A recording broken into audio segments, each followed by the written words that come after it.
درود کی حاجت ہے، نہیں نہیں، رسول پر تو اس وقت بھی درود پڑھا جاتا تھا کہ جب آپ کا وجود نہ تھا، رسول پر اس وقت بھی درود بھیجا جا رہا تھا جب ہمارا وجود نہ تھا، رسول پر اس وقت بھی درود پڑھا جا رہا تھا جب کائنات کا وجود نہ تھا، رسول پر اس وقت بھی درود پڑھا جائے گا جب آپ کا وجود نہ ہوگا، رسول پر اس وقت بھی درود پڑھا جائے گا جب ہمارا وجود نہ ہوگا، رسول پر اس وقت بھی درود کا نذرانہ پیش کیا جائے گا کہ جب کائنات کا وجود نہ ہوگا۔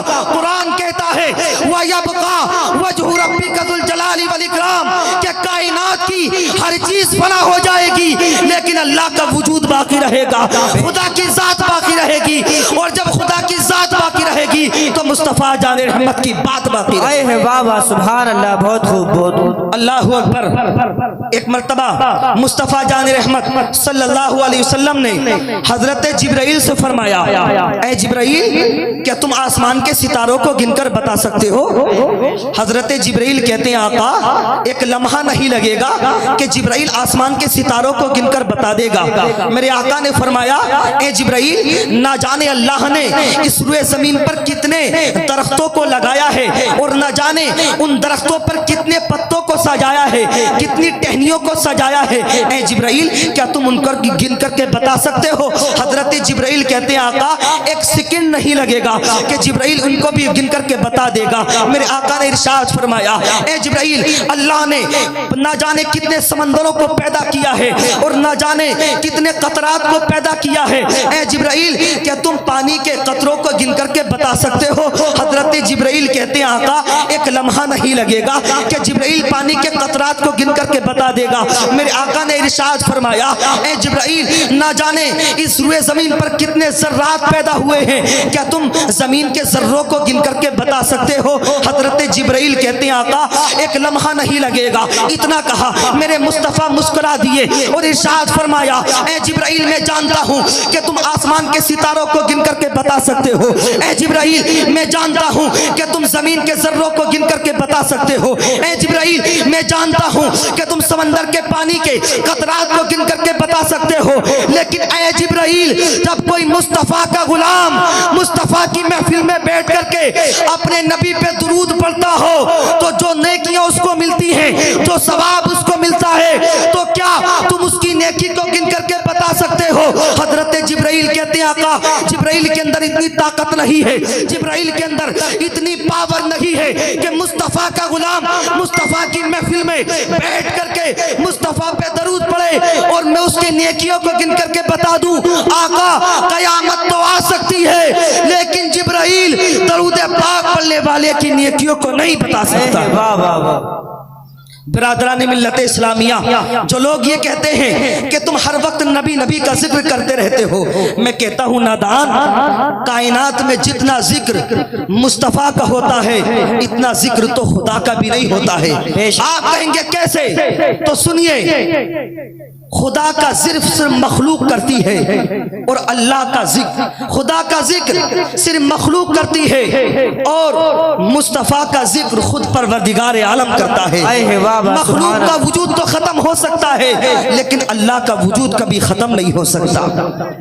ہم نماز پڑھتے ہیں ثواب ملتا ہے، روزہ رکھتے ہیں ثواب ملتا ہے، حج کرتے ہیں ثواب ملتا ہے، زکوٰۃ دیتے ہیں ثواب ملتا ہے، لیکن جو مصطفیٰ پہ درود پڑھتا ہے اس کو صرف ثواب ہی نہیں بلکہ میرے آقا نے فرمایا کہ جو مصطفیٰ کا غلام اپنے نبی پہ درود پڑھتا ہے اللہ تبارک و تعالی اس بندے پر 10 رحمتیں نازل فرماتا ہے، اس کے 10 گناہوں کو معاف فرما دیتا ہے اور اس کے 10 درجات کو بلند فرما دیتا ہے۔ واہ سبحان اللہ سبحان اللہ۔ بس آخری بات عرض کر رہا ہوں، درود پاک یہ کتنا شان والا وظیفہ ہے۔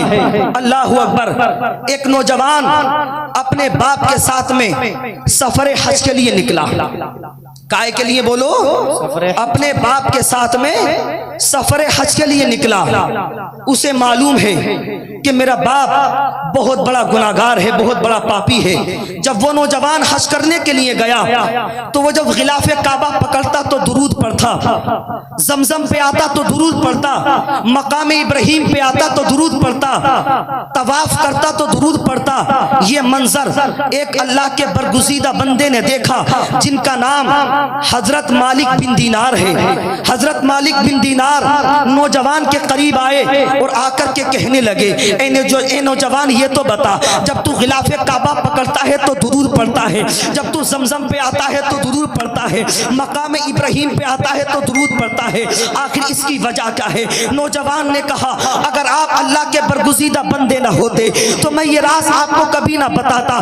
بات یہ ہے کہ جب میں اپنے باپ کے ساتھ میں سفر حج کے لیے نکلا تو مجھے معلوم ہے کہ میرا باپ گناہگار ہے, مجھے معلوم ہے کہ میرا باپ بہت بڑا پاپی ہے, لیکن میرے دل میں نیت یہ تھی کہ میرا باپ حج کر لے گا تو اللہ تبارک و تعالی اس کے گناہوں کو معاف فرما دے گا. اس لیے کہ جب بندہ حج کر کے واپس آتا ہے تو گناہوں سے ایسا پاک و صاف ہو کے آتا ہے کہ جیسے ماں کے شکم سے بچہ آتا ہے. اللہ اکبر. نوجوان کہتا ہے لیکن افسوس کی بات یہ ہے کہ سفر کرتے کرتے میرے بیچ راستے میں میرے باپ کی طبیعت خراب ہو گئی اور میرے باپ کا انتقال ہو گیا. اب میں چکر میں پڑ گیا کہ جس جگہ پہ میرے باپ نے دم توڑا تھا, جس جگہ پہ میرے باپ نے آخری سانس لی تھی وہ ایک گھنا جنگل تھا. اب میں سوچ میں پڑ گیا اس گھنے جنگل میں میں کیسے اپنے باپ کو سنبھالوں, اس گھنے جنگل میں میں کیسے اپنے باپ کو دفن کروں. اسی کشمکش میں نے اپنے باپ کی قبر کھودنا شروع کر دیا.